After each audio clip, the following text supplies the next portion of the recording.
Y obviamente si hay preguntas, discusión, etcétera, pues con mucho gusto responderé, trataré de responder. ¿Preguntas? Ya podemos encender esto. Bueno. Gracias. Buenas tardes, doctora. ¿Dónde está? Acá. Sí.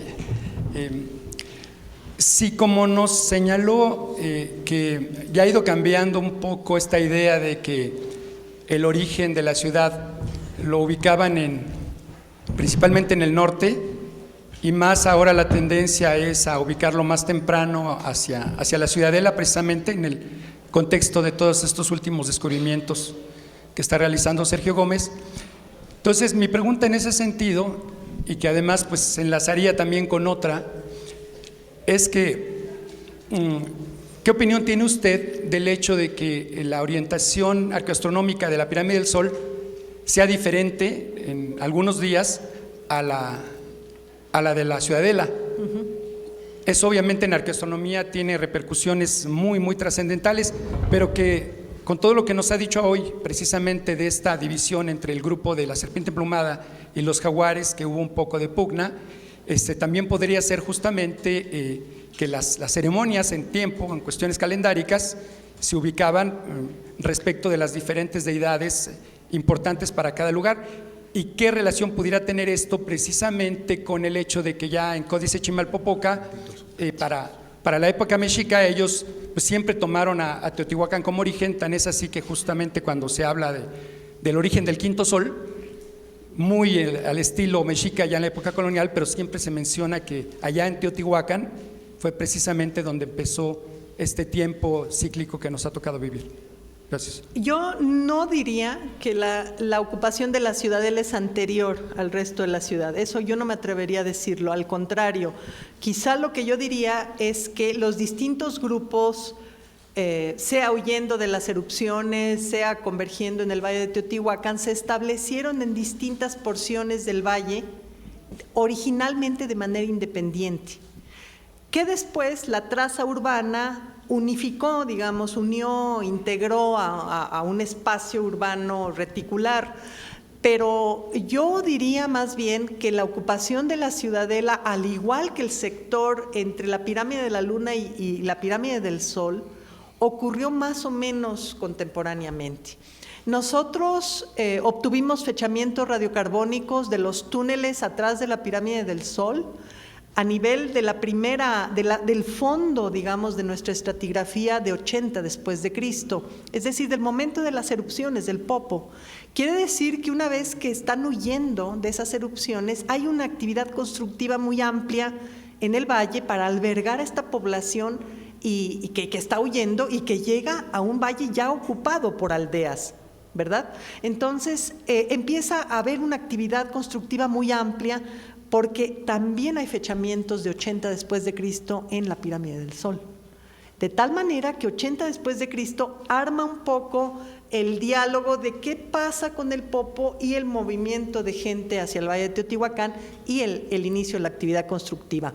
Ojalá a futuro Sergio Gómez y Yuli Gazzola pudieran darnos fechamientos de la ciudadela para entender esa dinámica, que es probablemente otro grupo que se establece allí, yo supongo que huyendo igual de todo este reacomodo demográfico de las erupciones, y tratar de ver quiénes son, cómo sus identidades, cómo se manifiestan, si hay iconografías diversas que se establecen, y obviamente la parte arqueoastronómica nos diría que están sí teniendo festividades en tiempos distintos, sus templos marcan alineaciones estelares particulares, según entendí yo, y puedo equivocarme porque de arqueoastronomía no es que sepa mucho, la puesta de las Pléyades en el día del paso cenital del Sol enfrente de la pirámide del Sol es una de las digamos, de las trazas importantes para entender la pirámide del Sol.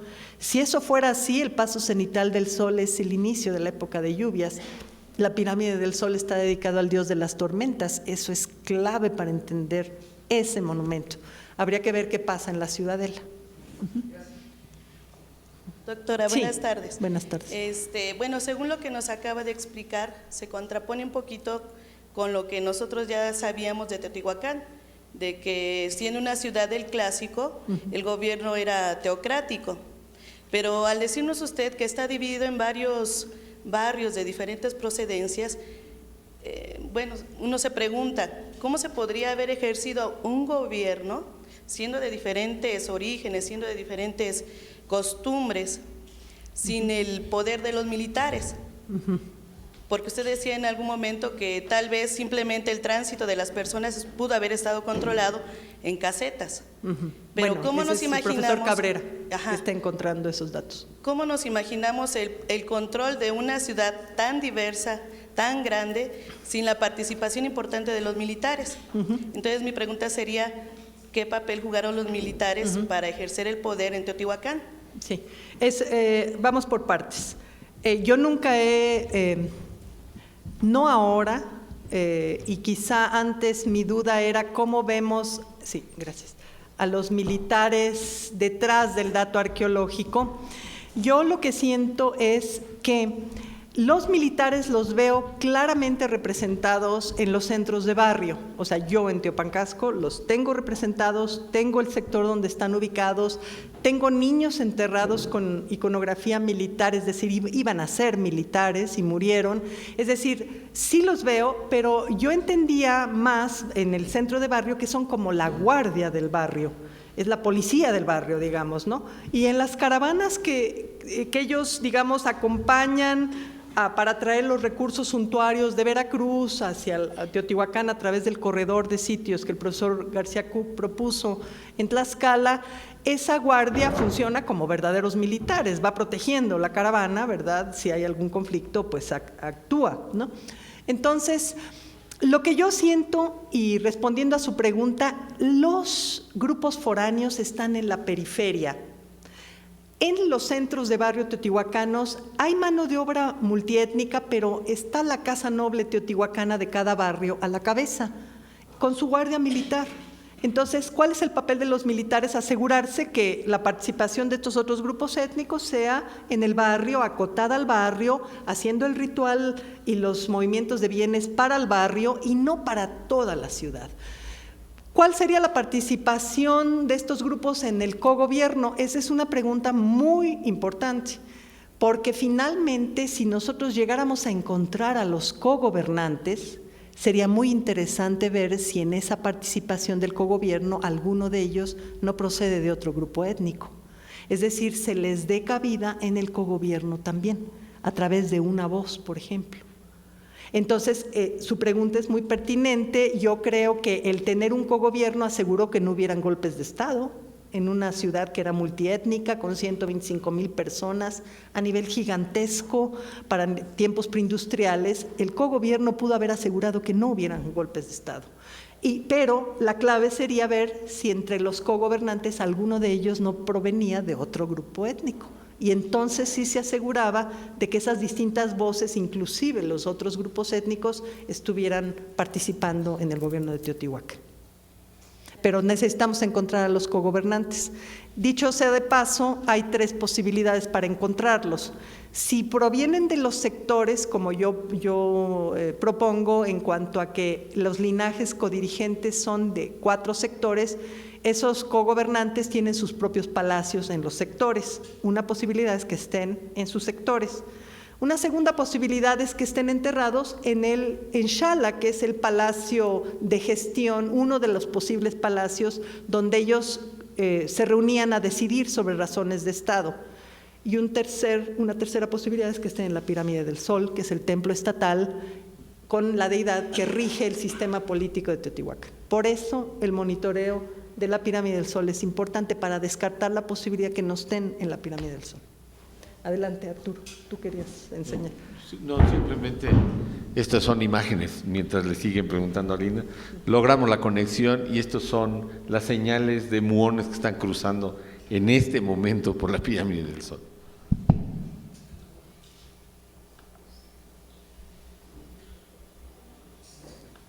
Buenas tardes, Linda. Buenas tardes, ¿cómo estás, Jesús? Solo un comentario. Sí. Cuando te referías hace rato a que la Pirámide del Sol que es el edificio más voluminoso de la ciudad, estuviera dedicado a la deidad de las tormentas, a Tlaloc, hablando en términos más conocidos, y refiriéndose a lo que decía David respecto a la orientación. Ciertamente, al principio, los primeros arqueastrónomos que se asomaron plantearon, puesto que la orientación solar no parecía ser astronómica, apagaron el sol y vieron de noche, y en efecto, más o menos al inicio de la era cristiana, en la dirección del eje de simetría de la pirámide se ponían las Pléyades. Sin embargo, debido a que es un objeto nocturno, pues está claro que la posición del cúmulo de las Pléyades, debido al fenómeno de precesión, cambia relativamente rápido en el tiempo. A 100 años se hubiera movido un diámetro solar, y así uno diría, si en verdad hubiera sido tan importante las Pléyades, hubiéramos tal vez visto cómo giraban siguiendo las Pléyades. Sin embargo, el hecho de que la orientación solar no correspondiera a un fenómeno obviamente astronómico, solsticio, equinoccio, pavo cenital, hace pensar que a lo mejor tenía otra interpretación. La orientación de la pirámide sucede el 29 de abril y el 13 de agosto.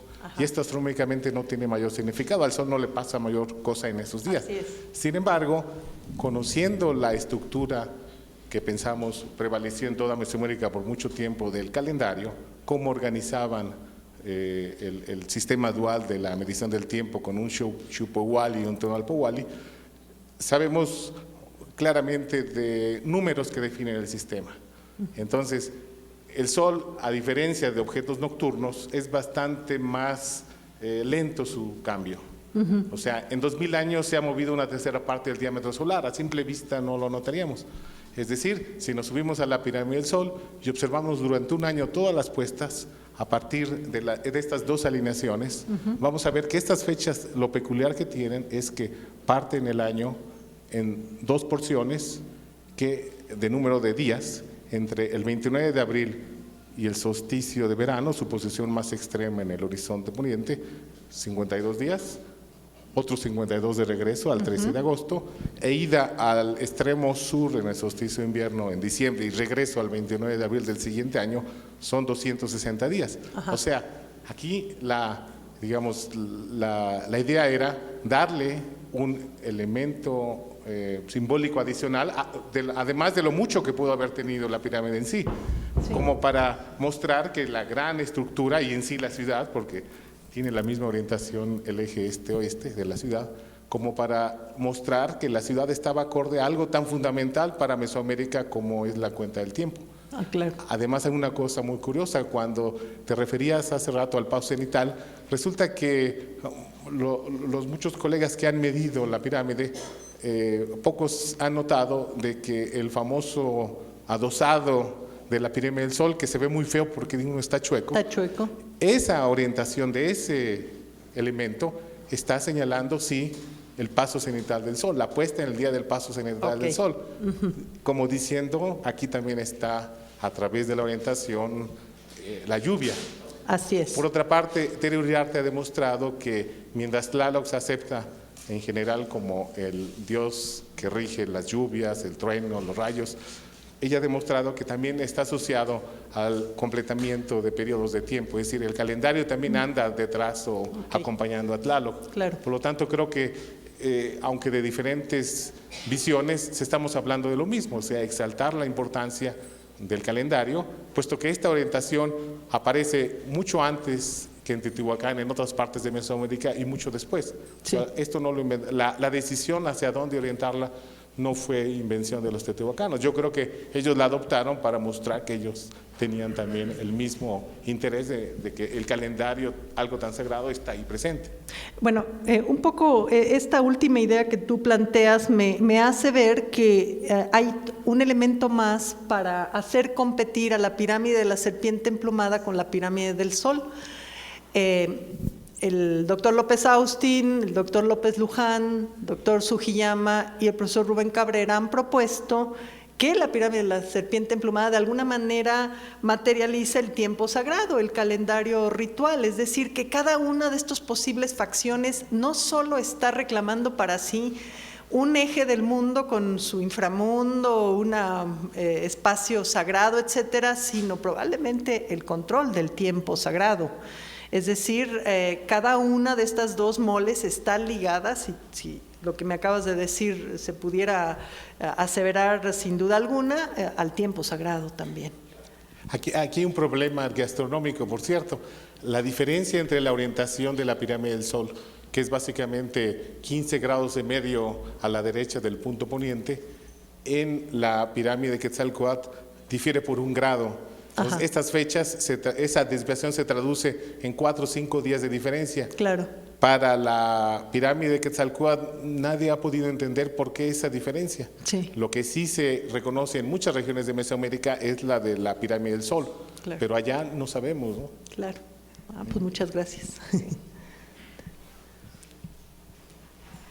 Profesor Rubén Cabrera. Rubén Cabrera. El tema que acaban de tratar es sumamente importante para ver cuál sería la solución que tuvieron los teotihuacanos para orientar casi a todos sus edificios desde el centro hasta la periferia hacia el norte astronómico, es decir, hacia una desviación de 16 grados hacia el este del norte astronómico para todos los edificios que se han explorado. Salvo en la pirámide de la Luna, donde hay una construcción, la primera tiene una diferencia de 4 grados. Pero todos los demás tienen esa norma de más o menos, no exactamente, pero 16 grados o 16 y 30. Pero yo creo que había que buscar en niveles muy tempranos, antes de que llegara toda la migración por la erupción del Ixtle y del Popocatépetl, que fue cuando se normó esa disposición, los arquitectos o sacerdotes o quienes hayan orientado esta disposición, hayan dado esta disposición de que todos los edificios van a estar orientados en esta forma. Pero los más tempranos todavía no los conocemos profundamente porque necesitamos profundizarnos hacia... Por supuesto, y será muy interesante comparar esas diversas orientaciones, claro. Sí.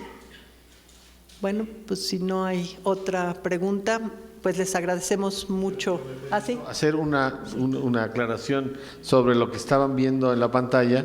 No tuvimos tiempo porque justo a la hora, cada hora tenemos que suspender por cuestiones de transmisión, pero una sutileza que, digamos, que no mencioné es que nosotros no solo podemos ver lo que está pasando, sino que podemos alterar los parámetros del experimento en línea. O sea que nosotros, si notamos que hay algo que está funcionando mal o que requiere un cambio, esas cosas también se pueden alterar en línea. Ahora ya no lo pudimos demostrar, en parte porque justo acabamos de pasar por la hora exacta, y cada hora el protocolo de transmisión no nos permite hacer. Pero tal vez van a poder ver unas tablas que no van a tener mucho que ver con ustedes, pero uno puede variar los parámetros en línea, y también puede uno monitorear el famoso gas ese que quien trabaja en el sitio nos ha de odiar, porque cada semana llegamos con un tanque de gas. Ese tanque de gas estamos nosotros monitoreando el nivel de gas desde el laboratorio. Perdón por la interrupción. Ya parece que están conectando. Sí, por ahí lo van a ver. De repente no. Tiene sentido para los físicos, probablemente no mucho para los arqueólogos. Para los físicos nos divierte mucho el poder ver lo que está pasando en línea.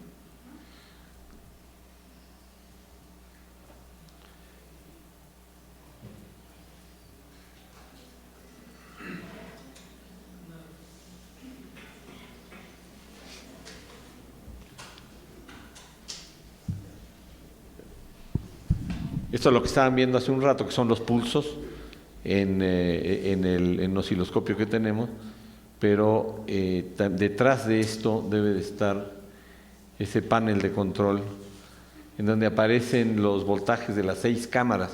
Aquí no traigo mi pluma, pero aquí podrán ver que les llamamos por colores: azul, verde, roja, gris, roja, amarilla y blanca. Les dimos nombres por colores, y este es el voltaje que le ponemos, y nosotros podemos alterar un poquito, bueno, podemos pararlas bajar los voltajes y volverlos a subir. Eso tiene que ver con la amplitud de los pulsos, ¿sí?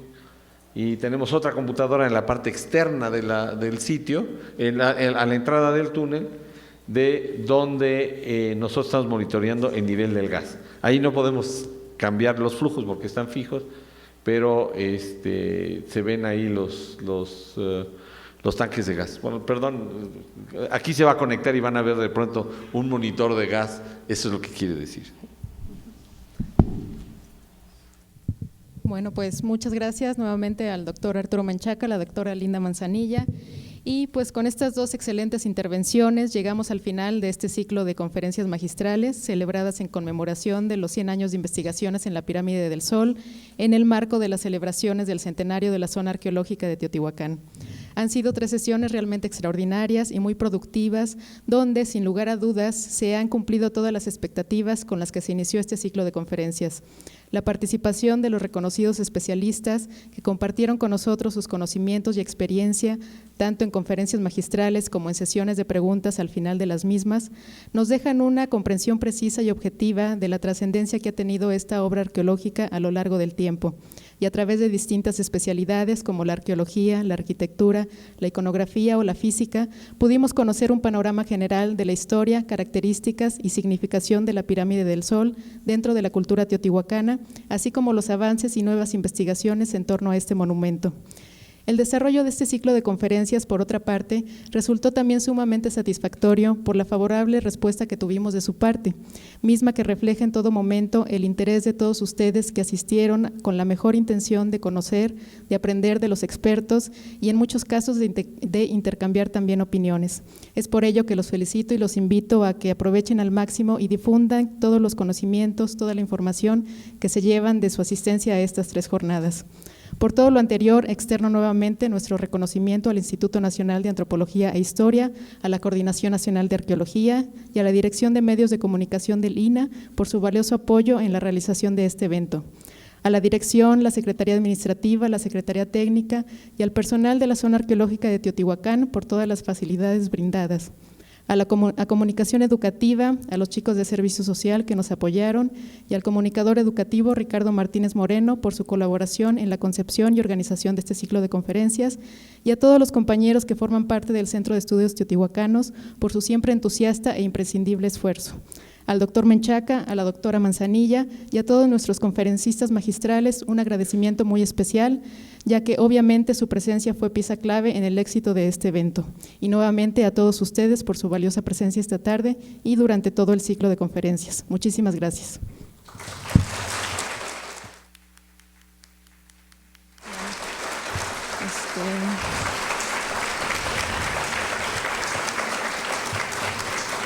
Los invitamos a continuación a que nos acompañen a un brindis de honor y unos bocadillos en la parte posterior del Centro de Estudios. Gracias.